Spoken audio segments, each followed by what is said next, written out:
You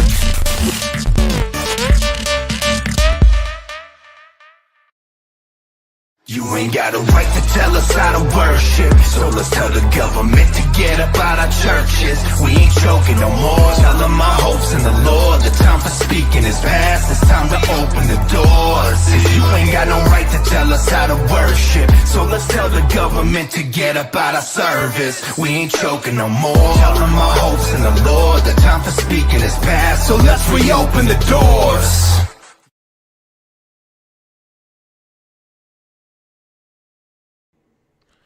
Hey everybody, what is up? I have my window open already. Close that. Guys, welcome to another Bro Here's the Thing podcast or video cast, depending on how you're listening to this. Anyway, guys, please like and share the video. Comment. Say hello. Thank you, Anna. I appreciate it. Guys, I got a lot to cover. I'm going to go through a bunch of local news type stuff, political stuff, and then I'm going to address a message that was spoken at a very famous church. We're going to go through the whole thing, so it's not going to be done in this episode because it's like a 50-minute sermon or something.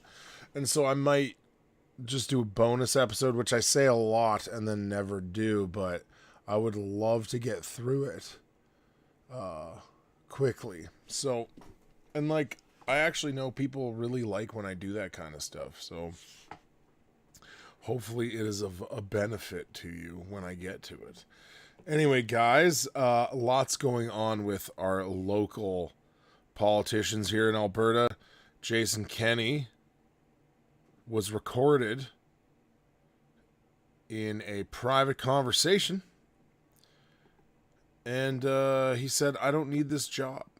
He has to stay to keep the lunatics from trying to take over the asylum. Now, is he insulting someone? We don't know yet. We're going to check. We're going to find out. Who's he insulting? He thinks he's better than the NDP, as the title of the episode indicates. Now, let's crush this thing. Secret recording of meeting with staff shows Kenney considered quitting and his renewed pitch to remain a leader. Alberta Premier Jason Kenney was speaking to his party's caucus staff on Tuesday when he told them how close he came to stepping back from his job ahead of the upcoming leadership review. What's the easiest path for me? Just to take a walk? I don't need this job. I could go to the private sector. Have my evenings, weekends off, the premier told the gathering. Now, if you're working for a giant company, I just want to state that the private sector, for office people that are on a salary, having your evenings and weekends off is not really like a thing a lot of the time. He might have more time, but it wouldn't be like a lot. But I'm sure he could find a private sector job, no problem. The remarks are contained in an audio file secretly recorded by someone in attendance and obtained by CBC News. Now, guys, if you work for the UCP caucus and you want to secretly record Jason Kenney and you're going to leak him to CBC, first of all, that person I don't trust at all because they're a leftist. Obviously, if they're sending their info to CBC, why would you send it to CBC? Anyway, you send it to Rebel, right? Kenney then, or me, first of all, send it to me. Kenney then pivots to why he decided to fight to remain in charge of the United Conservative Party. The leadership review is scheduled to take place in the coming weeks by mail-in ballot, after the party board made a last-minute switch from in-person voting because of unprecedented registration numbers. We're going to deal with that next. I thought a lot about it, honestly, before Christmas, and I decided that would be grossly irresponsible. Because if we were to have a leadership election in this context, it would, I think, permanently divide us and hand the NDP the next election. That context, Kenney explained, is a coordinated surge of organization from factions of the party, he says. He says, subscribe to conspiracy theories, COVID denial, and general angry sentiments. Yes, conspiracy facts and COVID denial. There is almost no one walking around right now who thinks COVID doesn't exist. We just don't think it's harmful or scary for almost all people. That's what he means by COVID denial. He says, he goes on, I don't say this stuff publicly. These are just kooky people generally, he told staff, thanking them for their efforts to motivate mainstream conservatives to support him. Preston Manning used to say that a bright light attracts a few bugs. Well, there's more than a few bugs attracted to us, this party right now. So, guys, if you are still, like if you are on the same page as me and you're still going to vote conservative just because they get rid of Jason Kenney, do not do that. Vote for a different party. I don't want the NDP either, but the rest of these normies, they need to learn a lesson.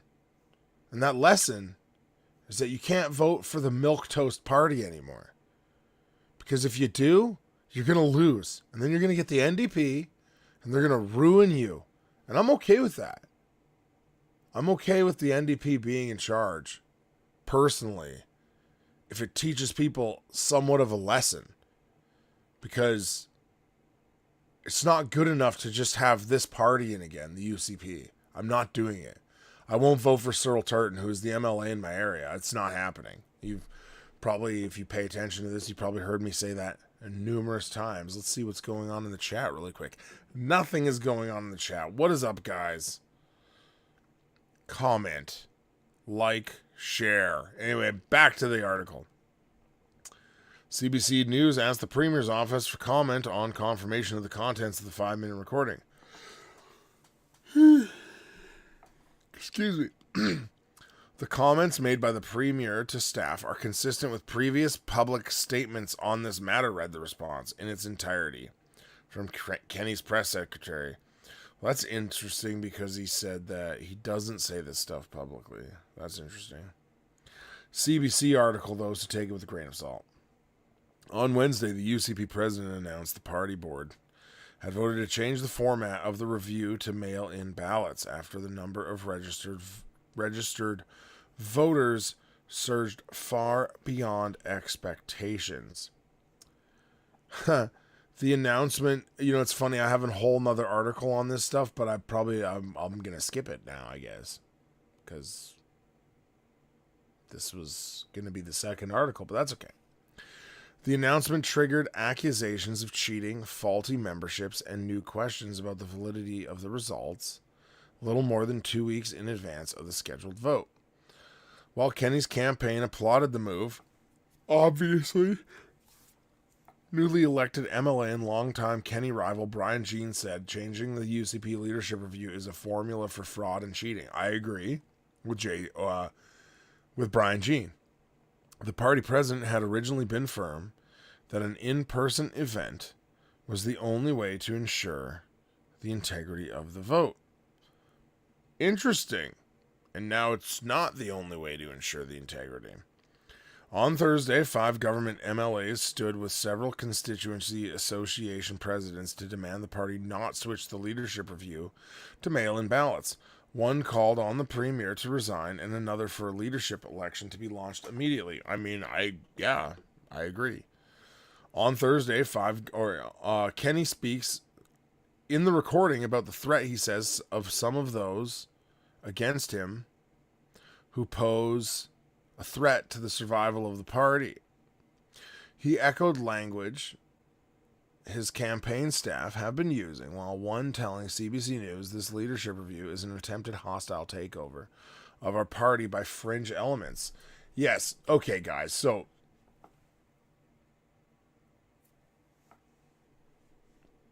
So this is an interesting thing when you think about this article, right?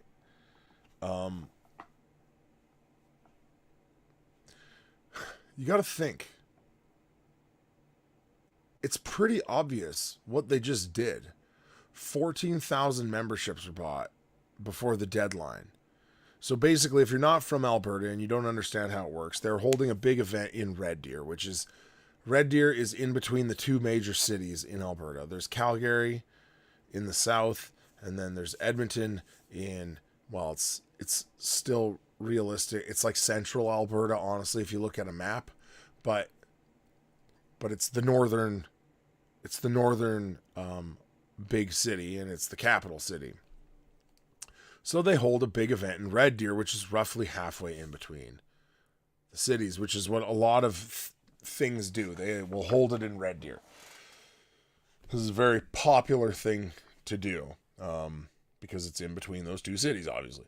Anyway, so basically, there have been groups of people just buying these memberships and they're going to load buses and they're going to go down there. They're going to pack this place and then they're going to vote on whether Jason Kenney should remain leader or not. And so, obviously, Jason Kenney has been scared by this and has decided to go to mail-in ballots so that all party members can vote. So if you don't make it down there, he's hedging his bets. He has a better chance if every party member can vote, rather than just having all those people who are definitely going to be pouring into that place so that they can vote against him. Right? So this is some pretty greasy, scummy stuff. It's not good. And there is another article on it, but I don't need to read that. So we're just going to finish this article.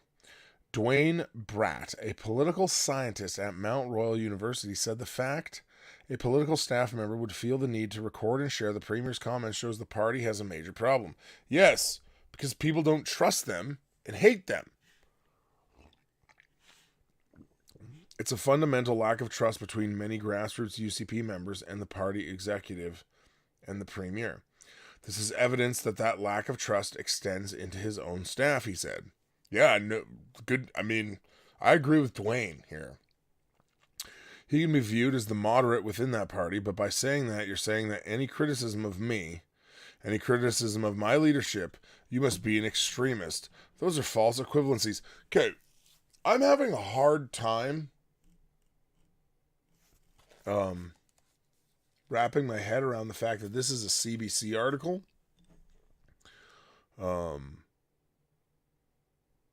They're literally exposing this tactic. Now, obviously, it's a conservative, so it's okay. But, I mean, this is a pretty good article for being from the CBC. Anyway, going on. Some party members and MLAs have been pushing back on Kenney's language when speaking about his opponents within the party. This is completely unfounded and unwarranted. It's a kind of politics of personal destruction, UCP MLA Peter Guthrie said. I mean, it is crazy. It is crazy what he's doing. This is so obvious what he's doing. Going on. I am not a right-wing radical, Rob Smith, an anti-Kenney constituency president from Old said on Tuesday, adding, this is the time for the party to decide who we are in our hearts and souls. Kenney's quote, again in large font, the lunatics are trying to take over the asylum, tells staff. Kenney tells staff. In the recording, the Premier says this isn't a typical leadership review.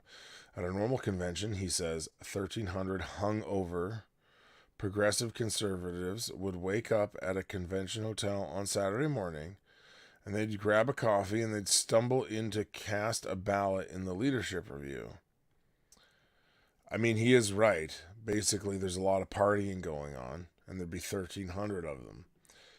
And 15 or 20% or so, the people that didn't get the appointment, didn't get the funding, or the premier didn't send flowers on their birthday or whatever, they would come and vote against the leader, and then everything was fine. And if that was what I was dealing with, no problems, no problem. Normal internal politics, I can handle. I can handle that. There's nothing normal about this. Yeah, giant wave of people want to get rid of you and destroy you because you're evil and you're a scumbag. The registration number for this leadership review topped at 15,000 people before the party decided to move to mail-in ballots when the event was originally planned. They'd expected just under 3,000 people. So you're looking at 1,300 people. Or is he lumping that in with the 20 to 50, the 15 to 20%? Anyway, the point is you've got 3,000 people usually, is what they're saying. This time it capped at 15,000 before they stopped it. So it just shows you. It shows you how popular voting out Jason Kenney is. And what he had to do to escape it. And it's obvious to anyone who's paying attention. According to data from the Kenney campaign, 49% of those 15,000 bought their first UCP membership in the last 4 months. Wow. So 50% bought it in the last 4 months. But even then, if you just looked at members who didn't buy it in the last 4 months, that's still over double the amount of people that would normally be going. So that just shows you that even out of the normal group of people that buy UCP memberships, a lot wanted to go. And why would they be motivated to go? So they could vote out Jason. Obviously. Kenney's tone gets more serious toward the end of the recording, though. It reads on. I will not let this mainstream conservative party become an agent for extreme, hateful, intolerant, bigoted, and crazy views. Sorry to be so blunt with you, but you need to understand what the stakes are here, he said. The lunatics are trying to take over the asylum, and I'm not going to let them. So, basically, the way that this CBC article is framing it is that Jason Kenney called people like me a lunatic, which is fine. I understand why he'd feel that way. When you actually believe that freedom matters, when you believe that the government doesn't have the right to dictate all aspects of your life, and would run daylight savings time back in the right direction, first of all, I would say. If they got rid of daylight savings time, I would keep it permanently on the other direction of what we voted for, right? I had to vote for keeping daylight savings time because it would have been on the worst time zone. Anyway, I don't want to get distracted, sorry. He goes on, the article goes on. The UCP said more details are coming on how the online meeting and mail-in ballots will work, how members can apply for a refund or tax receipt for the $99 registration fee. The party has also opened up voting to anyone with a valid party membership prior to midnight on March 19. The vote ballots must be received by the party by May 11th, and the results of the leadership review will be made public on May 18. The minimum bar for Kenney to remain leader is a simple majority of 50% of the vote plus one, per the party's rules. Kenney has also said that his personal definition of success, Kenney has also said that's his personal definition of success. Wow, 50% plus one person is like still not that great, right? Just barely passing. Bill posting a Twitter link. I'm going to click on it. Oh. I'm not gonna share it, but I will read it. It says, it's from Peter McCaffrey. It says, remember a few months ago when the UCP government changed the law to make it legal for individuals and PACs to buy memberships in political parties for other people, even without their knowledge. Huh? I'm sure that had nothing to do with today's announcement, right? Hey, Bill, if you're still there, man, if you could look up that law that they passed and text that to me, because I will cover that next time. I had no idea about that law, so I'm going to have to verify that. But yeah, if Bill's still there, he posted this tweet for me. If Bill's still there, yes, find me that law, and I will I'll look into it for sure. So let's see here. What do we got? No, not that one yet. Ah, yes. This is crazy. For my listening audience, I'm about to be translating out of a different language. No, that's not true. I'm going to be reading the subtitles, but I'll have to go to it, and it'll sound like I'm pausing and translating because I want everyone to hear this. This guy slammed Justin Trudeau at the European Parliament. And, I mean, it was pretty satisfying. I'm not going to lie to you. Yeah, it was pretty great.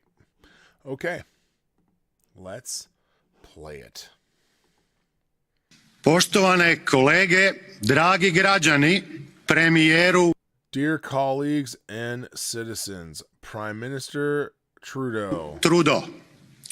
Sloboda, pravo izbora. Freedom, the right to choose. Pravo na život I zdravlje. The right to life, the right to health. Pravo na rad. The right to work, for many of us, are fundamental human rights. Za mnoge od nas, to su temeljna ljudska prava za koje su milioni for which millions of citizens of Europe građana Evrope I svijeta and the world have laid down their lives položili svoje živote. To defend our rights and the rights of our children, za obranu naših prava I prava naše djece, koje smo which we have acquired over the centuries, stjecali stoljećima. Many of us, including myself, are willing Mnogi to od risk, nas, uključujući I mene, spremni smo riskirati our own freedom and our own lives. Vlastitu slobodu I položiti vlastite živote. Unfortunately, today, there are those among us danas su među nama I oni koji who trample on these fundamental values. gaze te temeljne vrijednosti. Canada, once a symbol of the modern world, Kanada, nekada simbol modernog svijeta, has become a symbol of civil rights violations. je pod vodstvom vaše kvazi-liberalne čizme protekli under your quasi-liberal boot in recent months. Wow. So, I don't know the context of this, but it sounds like Justin Trudeau was there. Anyway. mjeseci postala simbol kršenja temeljnih ljudskih prava I građanskih sloboda. We watched how you trample women with horses. Oh!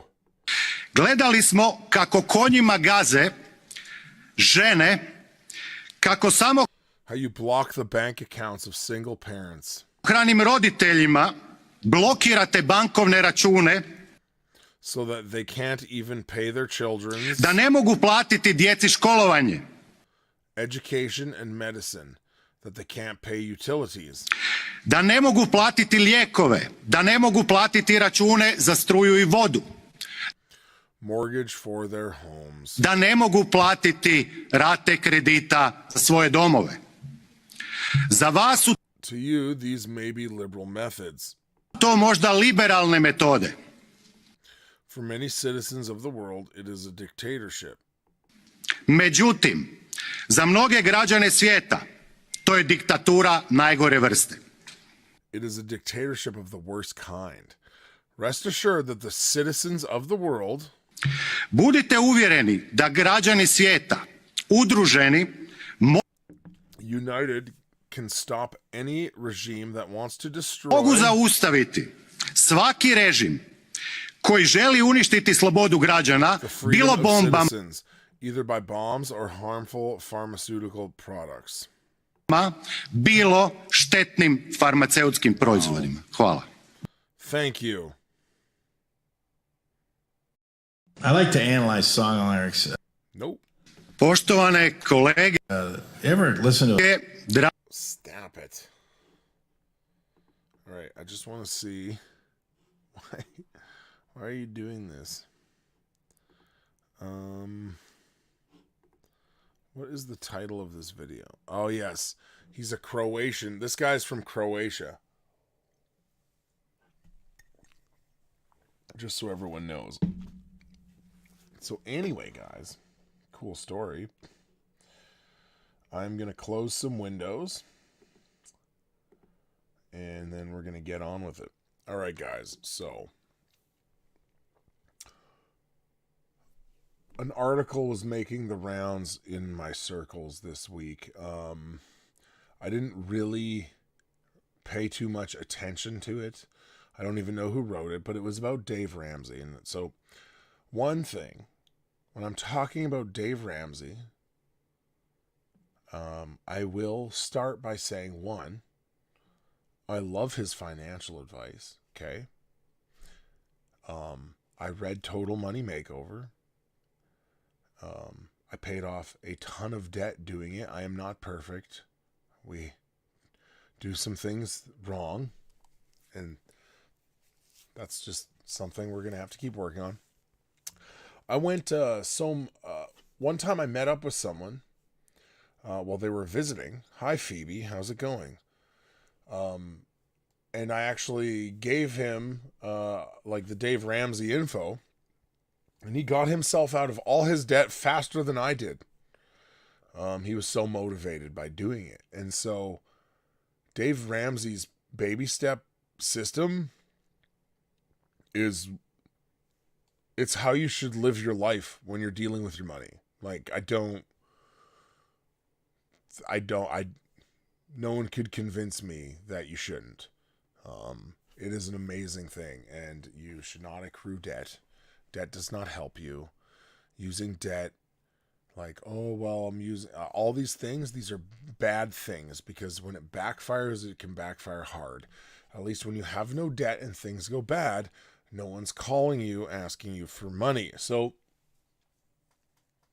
having zero debt is an awesome thing. So Phoebe just posted, I'm working on getting out of debt. It is painful, but it is necessary. Oh no, man, anything. I agree with you. So, Phoebe, and maybe you can answer for us, are you using the Dave Ramsey baby steps methods? And if not, I would suggest you do it, and you do that method, because it is the best. And it feels like you're accomplishing something, and it almost gets kind of fun. So, and we'll see when she responds. But anyway, Dave Ramsey did something that he does often, which is speak at churches. He is friends with a lot of prosperity type preachers, word of faith light type preachers, these kinds of guys. And so basically, there's a controversy, I would say, about whether Dave Ramsey is a real believer or not. And so we can't emphatically know someone's heart, right? Or emphatically might not be the right word, but we can't truly know someone's heart, right? But we can look at what they say, how they live, what they do, how they conduct themselves, and we can make an opinion on where they're at, and whether they are a brother or whether they need to be evangelized. And so I'm going to listen to Dave's speech from Elevation Church. And it's, like I said, it's about, the video itself is 53 minutes. So I will not get through the whole thing this time, but it might take another hour or more just to go through it. And I'm going to leave him on normal speed so that anyone listening to this on fast he won't sound like a chipmunk to them, or he won't sound super fast to them. What is this one? Oh, I've got it open twice. That's good. So, you know what? We're going to do this one. And Bill says Proverbs 227, Bill. I'm just kidding.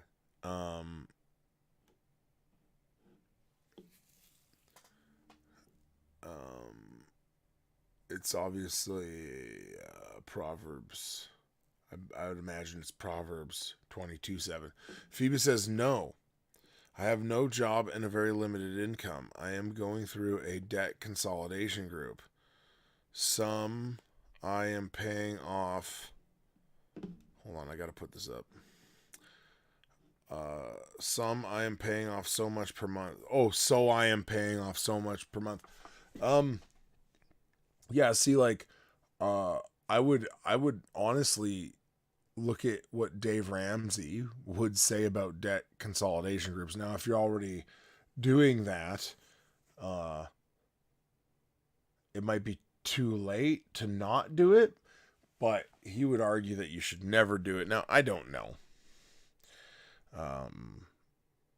Basically, sometimes what they do is they take all your debt and then they don't actually pay it off immediately, and so you actually destroy your credit rating because they're not paying it off as you pay them. But I don't know. That's just what he says. I've never had any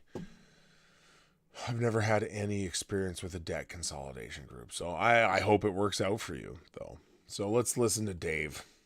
Well, first we're going to listen to Stephen Furtick talk at the start here, and that will be its own issue. Come on, let's thank God for all our locations. Help me, Valentine, EFAM around the world. Where's my EFAM? EFAM. I'm on Elevation Church YouTube. If you want to give me a quick shout out to let me know your name and your state or country. So notice the music. There's music going constantly at this church, and I think we're going to listen for it. But even when he gets hyped up and he gets a cheer from the audience, the keyboard player hits some stuff just like a gospel, or just like a prosperity type, old school Southern word of faith type church. I would love to know where you're joining us from. Of course, all of our local locations, Elevation Riverwalk, Elevation Uptown, Elevation Gaston. How many of y'all traveled to be in church today? Cool. You did a good thing. Even if it was $17 a gallon, it will.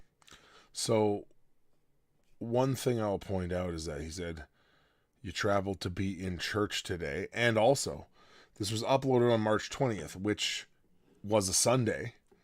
So pointing that out, I'm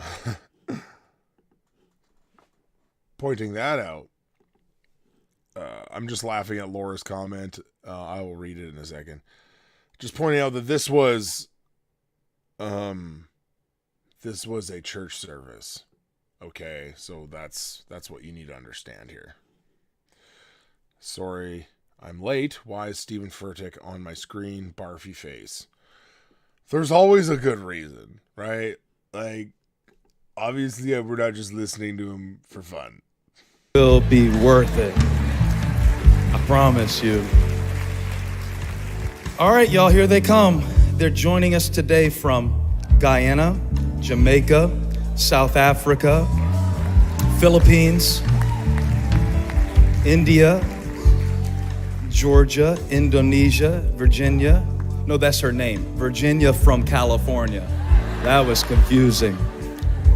Louisiana, Michigan, New Jersey. Hey, we're coming to New Jersey. You got to come to New Jersey. Elevation Nights is 5 weeks away.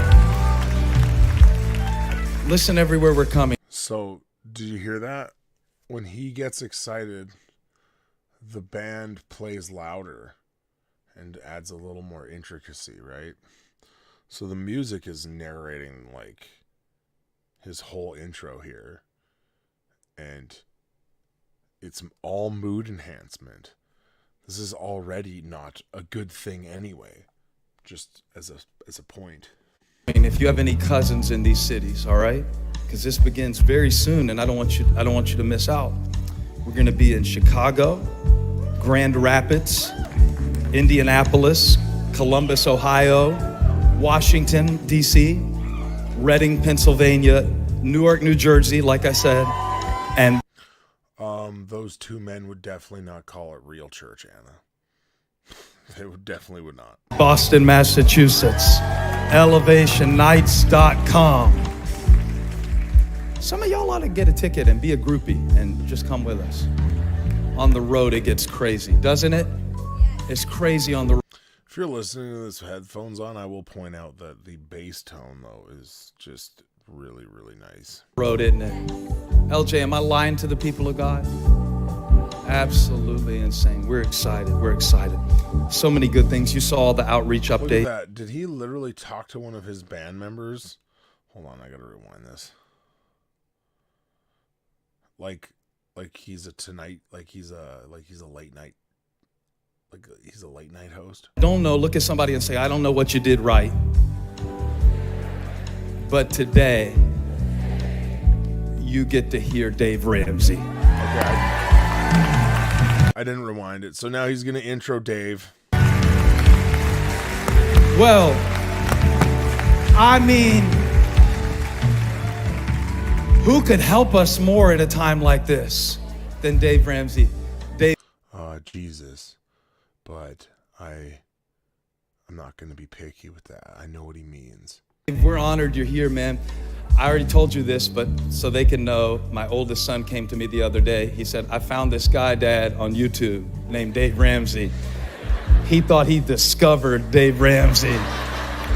No, but he had been watching him, and he was like, we're going to be in Chicago, Grand Rapids. Don't know, look at somebody and say, I don't know what you did right. Time like this.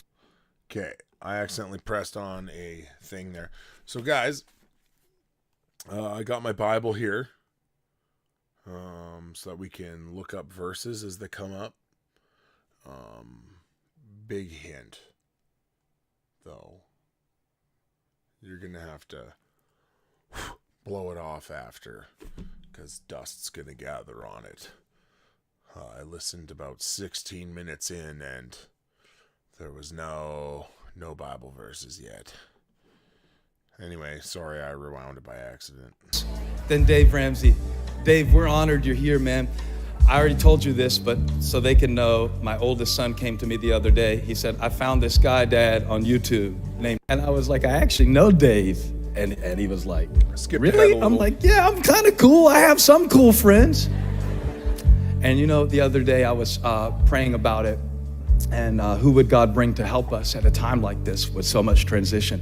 And I feel responsibility to put. I just want to point this out. Look at how the music team is watching him in the background, right? They're gauging him, and they are literally working their intro music off of how he's acting. People in front of you who can not only inspire you for a few moments, but can really help. At least that's what it looks like to me. He might not actually be doing that, but it looks like it. You in a way that you'll be talking about. My barber Dave can help you get out of debt. was cutting my hair today, and he was like, tell Dave he changed my life for me. Just tell him, man.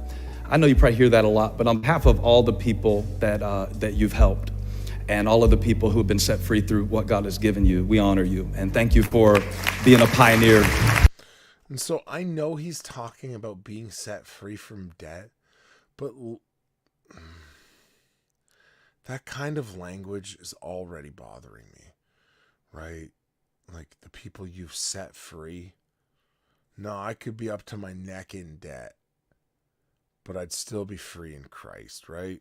Anyway, I don't want to be too nitpicky with that, because I know what it's like to pay off a ton of debt at once, and how amazing it feels and how freeing it feels. So I understand that feeling, so I don't want to be too critical of that terminology. He and his wife Sharon are here. I said, Sharon, do you always travel with Dave? She said, no, I just wanted to come to Elevation. She said So it's funny that you bring up Tony Robbins, because the way I became a believer was through a network marketing company that was very, very much like pseudo-Christian, but it mixed in, and there was a lot of speech, like speeches that were motivating and like self-helpy.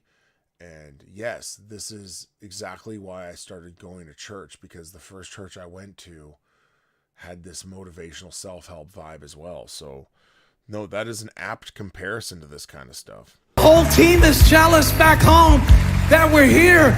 So let's don't waste any time. I told him you had all day. Come on, around the world. Welcome. Hold on. So I want to go back a little. Now, he's talking about his wife, Sharon. And what does he say about his wife, Sharon? Sharon's just happy to be there. Okay, so Sharon loves that they're at Elevation Church. Why? Because she likes the church and what it teaches and what it believes, most likely. And also, what do we learn about Dave Ramsey's team back home? They are all jealous that they're at this church. And if you don't understand, maybe you don't know anything about Stephen Furtick, I don't know. But he is, by all accounts, heretical, not only in his view of the gospel, but also in his view of the Trinity. He is very closely tied to T.D. Jakes, who is historically a modalist, so he denies the Trinity. He believes in the oneness of God in a modalistic way. And so God just manifests himself as different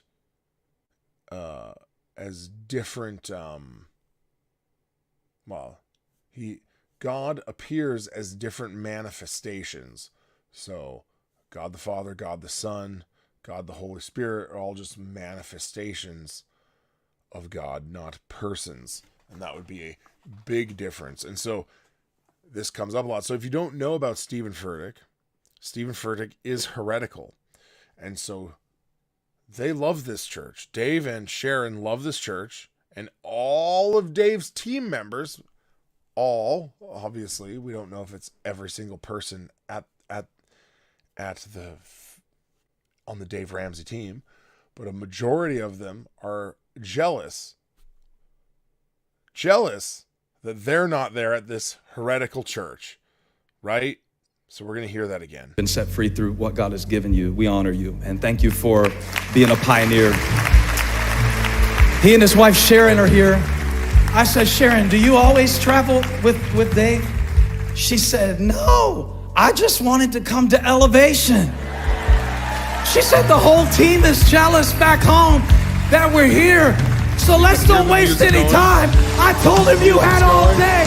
Come on, around the world. Welcome, best-selling author, man of God, Dave Ramsey.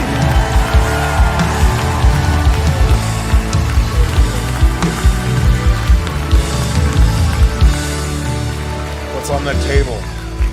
Is there a Bible on that table? I want to know if there's a Bible on that table. Goodness gracious. Y'all, I feel like a wiener in a steakhouse. I assume that means because the church is so fancy looking. I don't know.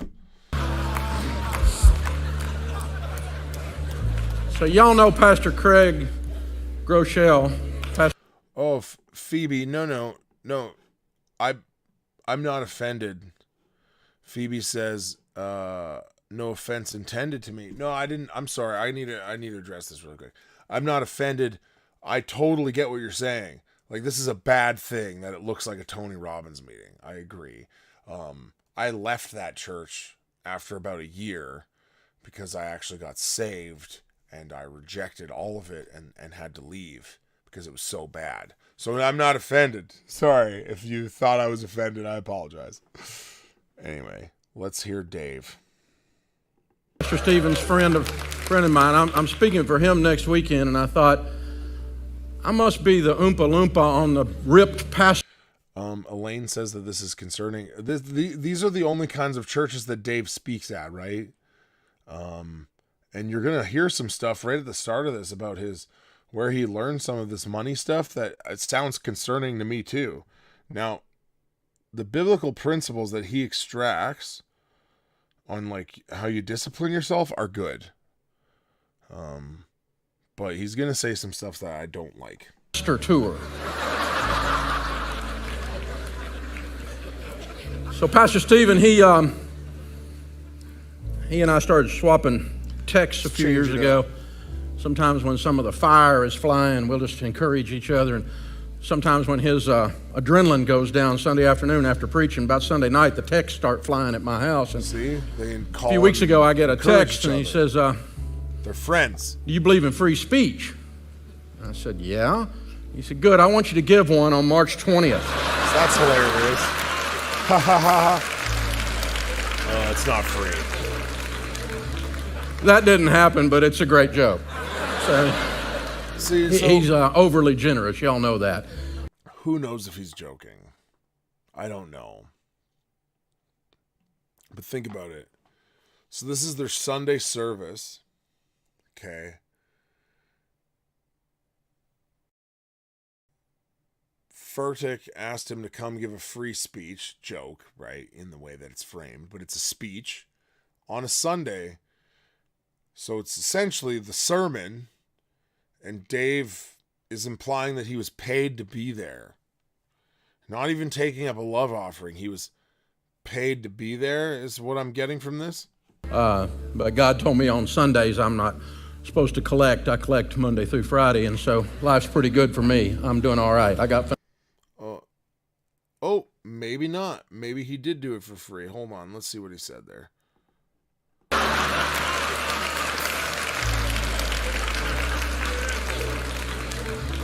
That didn't happen, but it's a great joke. So he's overly generous. Y'all know that. But God told me on Sundays I'm not supposed to collect. I collect Monday through Friday, and so life's pretty good for me. I'm doing all right. Okay, so he didn't charge. I apologize. That makes it sound like he did it for free. Also, something I'll point out here, all those singers on the music team and stuff, are they going to stand there the entire time? That sounds like torture to me. And also, notice that he's playing music. They're still playing music as he's talking. I'm imagining that the music is not even going to stop. Financial peace. So, all right. Let's pray, y'all.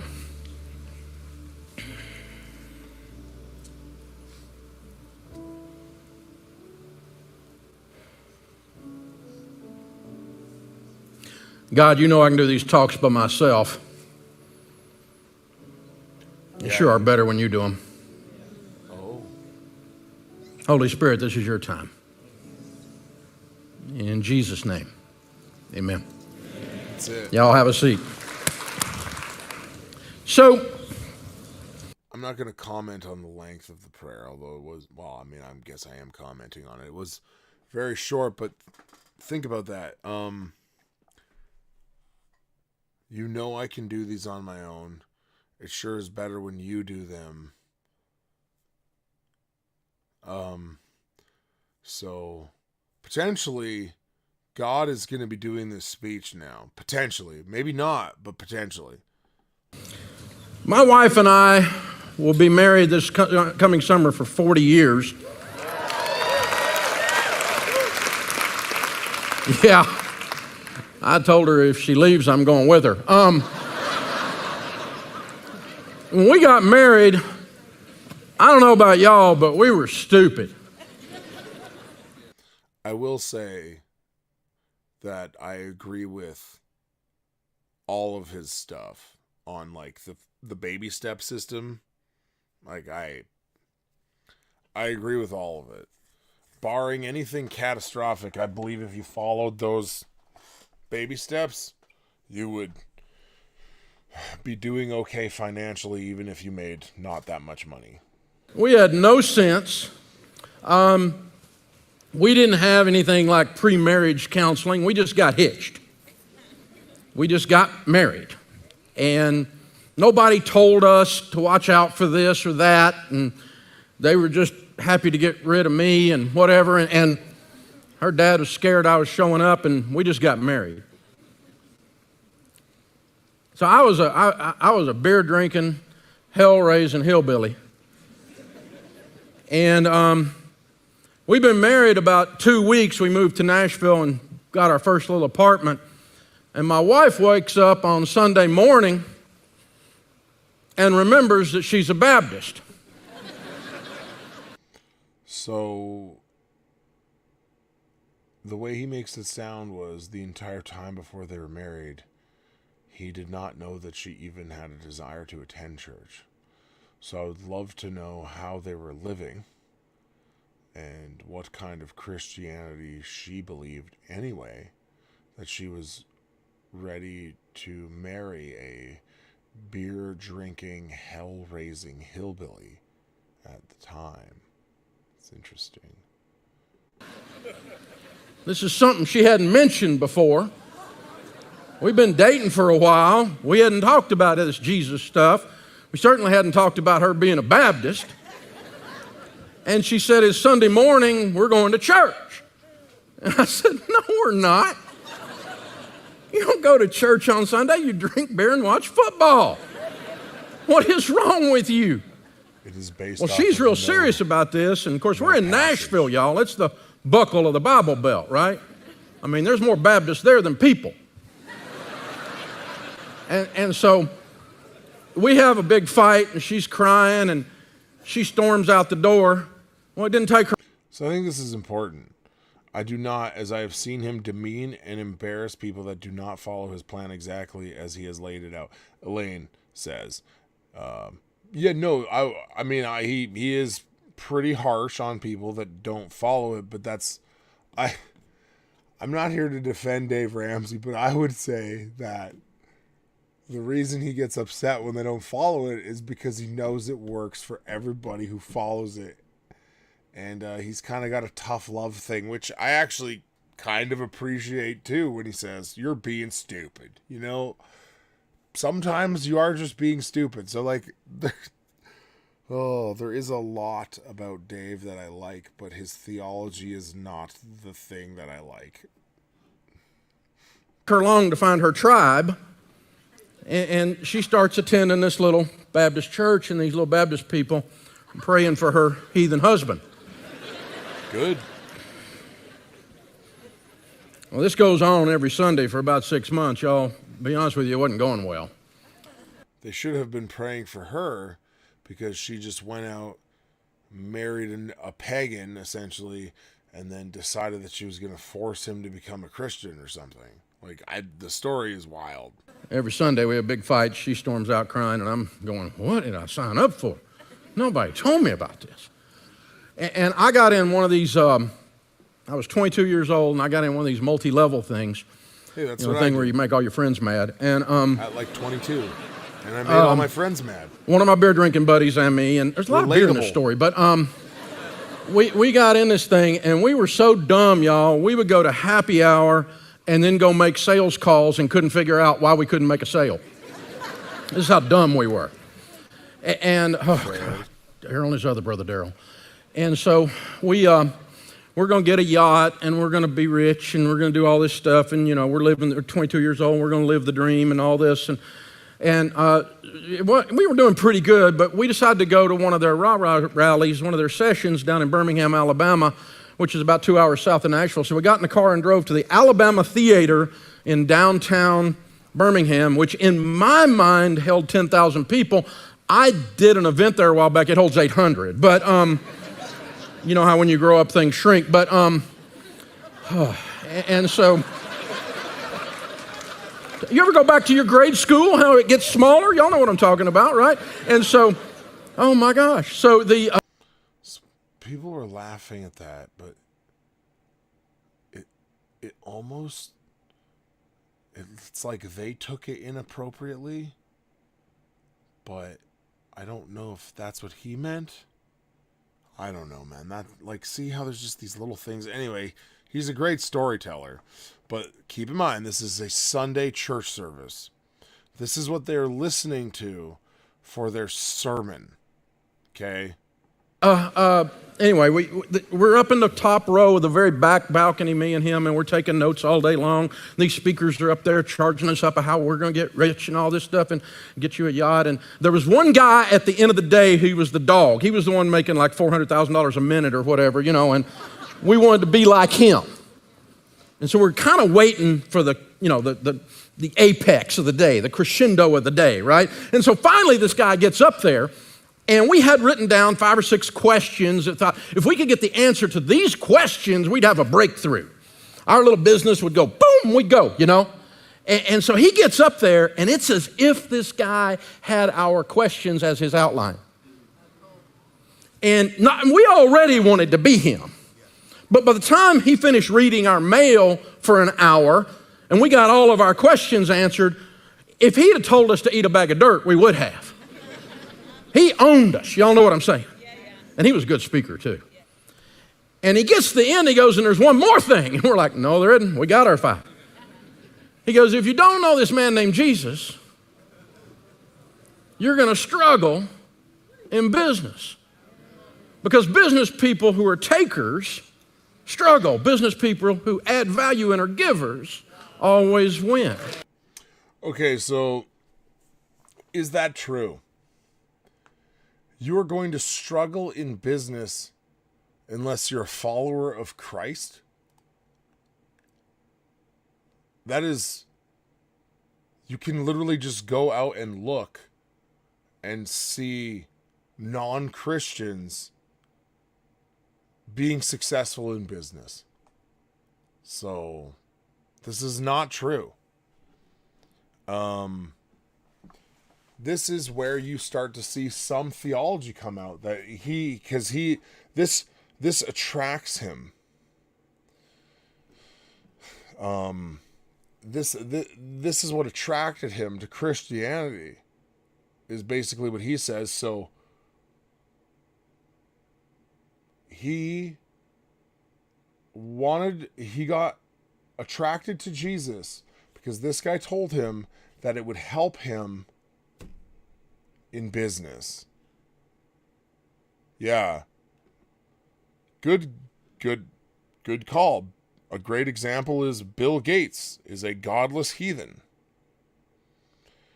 I take it he never read any Psalms. Yeah, like Psalm 73, one of my favorites. That's probably been looked at 8 times on this podcast. The evil prosper in this life. That is clear, right? Anyway, let's keep going. So there's some theology right there. He was attracted to Jesus, or he was told he should follow Jesus because it would help him financially. And they cheer for this. The band is done now. And he said, Jesus will teach you how to do relationships. And if you're going to be in business, you have to learn how to do relationships. And I'm looking at my buddy and we're going, I have no idea what he's talking about.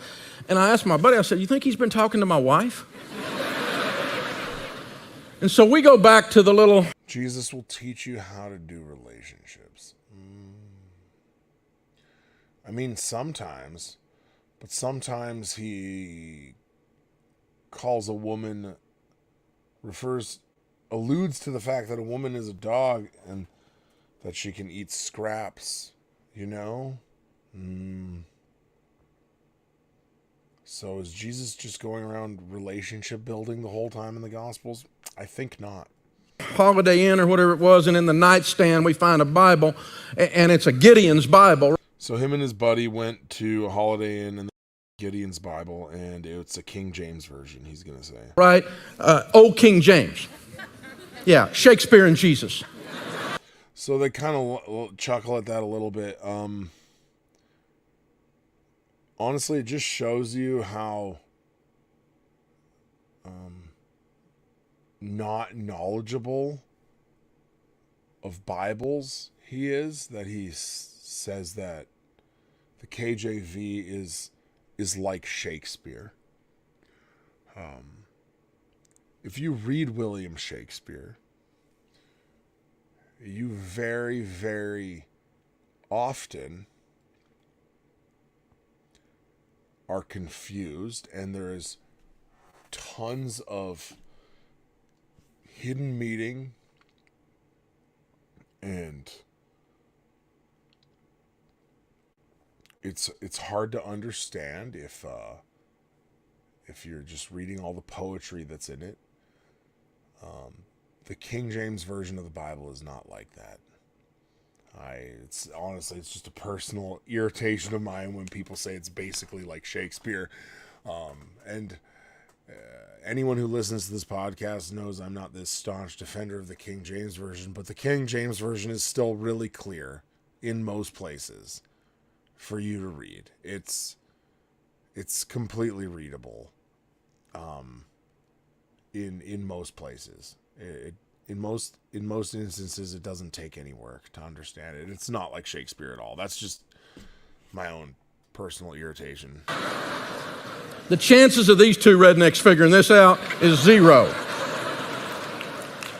Well, we closed it, blind leading the blind, but we went home. I told my wife, I said, we're going to church, and she said, who are you and what have you done with my husband? And so we went to some of the churches around, and some of these folk, they're not having fun. The place looks like it was weaned on a pickle. Y'all know what I'm talking about. It's just awful. And so, obviously, there are churches where people aren't having any fun. But the basis that, he wanted to find a church that looked fun is showing that he didn't understand what church is for. Now, I have a great time at my church, but and we're much more casual looking than a lot of, say, like Baptist churches. But just attacking the stuffy religious people is not a good look. Maybe they are having fun, but maybe what you were seeing, and I don't know this, is a reverence for the holiness of God, a somberness, because you're in a church service where you're supposed to worship the holy and living God who created you and redeemed you. That could be what was going on there. I don't know. There are those churches where they're just full of crusty legalistic people. That is true. So that could be what he's talking about. I have no idea. And but we went in the back of this little church, about 300-400 people. It ended up growing to 8,000 people later. And these, you know how you do when you're visiting a church. You sit on the back row in case it gets. I want to make sure that, I'm sure he wasn't even trying to insult the King James Version. I think he's just trying to be funny, right? It's just, I don't know. It's just one of those flippant things that I'm not really a big fan of. And I'm a staunch critic of people that are King James only. So I am not here to defend the King James Version by any means. But if you want to read it, it's perfectly fine. So anyway, he's sitting at the back of church so that he can make an exit strategy because it's weird. It's weird. You can hit eject, right? I find it ironic that he's sitting at the back of a church back then. That's weird. He's worried it could be weird, so he can eject and no one will notice. Now he's preaching at the front of a heretical church, right?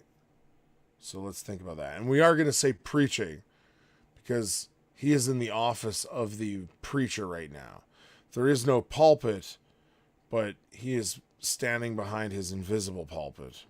Y'all know what I'm talking about. And so we were on the back row, and this is a long time ago, y'all. I mean, it's almost 35 years ago. And back then, people didn't raise their hands except in weird churches, you know? And No, we're in there, still and this true. woman in the choir pops her hand up like she knows the answer to some question. And then another one, and then they start doing this. I told Sharon, I said, if they get snakes out, I'm out of here. See, that's hilarious. That's a reference to like the Appalachian snake handling churches that rely on the end of Mark, the long ending of Mark, where it says that you'll handle snakes and won't be poisoned and stuff. So that's a funny reference. And that pastor was a man's man. I thought Christians were wusses, and he was a man, and he stood up. He would say stuff like, and this is what the Bible says, and if you don't agree with that, you're what's known as wrong. So it's funny because that's one of his quotes. If you don't agree with me, you're wrong. Or if, yeah, so, this man apparently affected him. I like this guy. And this was old school church. As I said, there was only about 300 folk in that church when we started there, and they'd stand at the back door. He made sure to say that it did grow to 8,000 if we missed that earlier. Make sure that you bring up the numbers. Always the numbers are important. And you'd go out in a line, and the pastor would shake everybody's hand, and his wife was a big squishy woman. She'd give you a big grandma hug, you know, and that woman's grace flowed off of her when she hugged you and looked at you and she said, I love you, made you believe she really did love you, because she did. And his strength and grace and mercy led me to the Lord, and I got baptized and met God there. It changed my whole life. So that man's strength and mercy and grace led him to the Lord. And he was baptized there, and it changed his life. I don't know what to make of that. I mean, obviously he's being brief, but it doesn't sound like there's a lot of gospel there, right?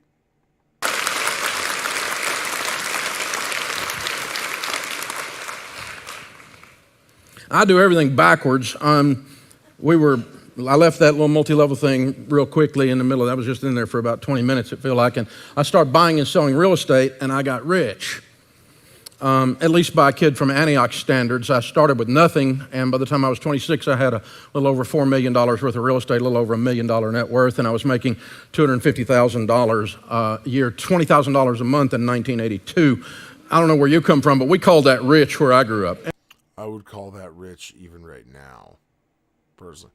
So you'll see, I just want to take a look at this table. He's got an umbrella or something, and looks like a copy of Total Money Makeover and probably no Bible. And I got to tell y'all, it was fun. It was really fun. So being rich is fun. I'm gonna end this right away. I mean, Sharon, likes those little sparkly things, so we got her some, and they weren't big enough, and so we got her some more.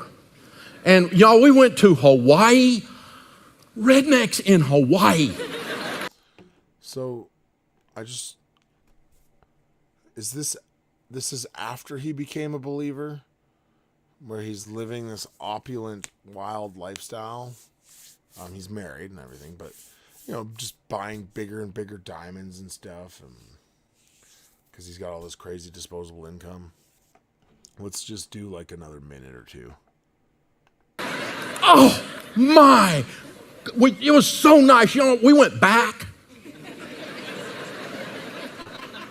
And I had that car I always wanted. You had that car you always wanted, like someday, right? So I got me a Jaguar, man. Because nobody in my old neighborhood could spell Jaguar, much less had one, right? So I got me a Jaguar. I'd love to know where he actually comes from and what his background is. Because he paints this picture that he's just like a dirty, redneck who is from an illiterate town. And, honestly, he's kind of making fun of yourself is one thing, but then he starts insulting the literacy of other people from where he grew up. I mean, I don't know, Dave. I don't know, man. It doesn't seem like that's good. Anyway, one thing you'll notice is we're 15 minutes into this video, and we have not needed this yet at all. Man, about 90 days, I was a Jaguar, right? It's like, right? I mean, it's like, oh, man. I want preacher's sneak preacher's sneakers to get a shot of those shoes and tell us how much they are. But they kind of just look like basic shoes. Dave seems like the kind of guy who actually doesn't dress in insanely expensive stuff, but I could be wrong. It is just very basic looking. He looks good. He dresses like a cool old guy. I like how he looks. I'm just wondering if it's expensive. That's all. We were having fun, y'all. Now, I am not shallow enough or theologically deprived enough to think that money is going to make you happy. As a matter of fact, I'm positive it won't. Hold on a second. I gotta go back here. We're at 15:30. Let's go back to 15:20. I want to hear this again. Theologically deprived enough to think that in about 90 days I was a Jaguar, right? Sorry, I had to go back. You know, it's like, right? I mean, it's like, Hey, there is oh a man. pulpit. Get behind that pulpit. We were having fun, y'all. Now, I am not shallow enough or theologically deprived enough to think that We have our first religious word, theologically. We heard it. money is going to make you happy. Okay, that's good. Money won't make you happy. Okay, good. Let's see where he's going. As a matter of fact, I'm positive it won't. Good stuff. Good. After teaching God's ways of handling money for 30 plus years now, I do know that money will make you more of what you already are. Okay. Okay, well, keep going. If you are depressed and you get money, it's not going to go well if you don't deal with the depression.